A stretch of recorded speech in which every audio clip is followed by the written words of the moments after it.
Today's daily message has to do with King Ragnar.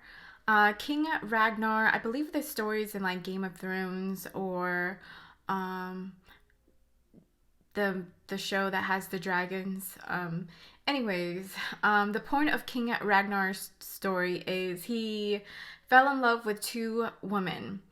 Actually, at the end, he says he didn't fall in love with two women. He confessed that he fell in love with his wife and that he, had a lustful moment when he married the princess. So basically, he was a king. He wasn't born a king. He became king, and he married this first girl that was from where he lived, and she always had his back, and she had his first baby, ended up being an amazing fighter.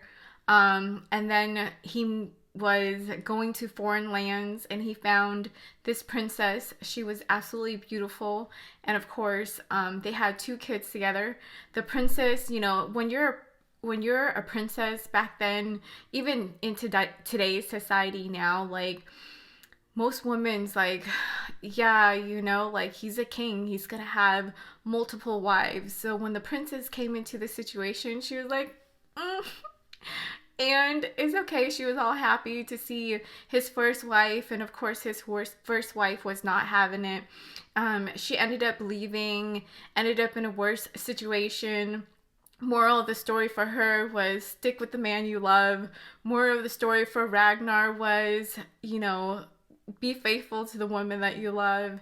Moral of the story to the princess is she was crazy and she was worshiping demonic gods and stuff like that, but I mean, she was definitely a character to watch. I found her actually very interesting, but she was a little much with the demonic gods and stuff like that, but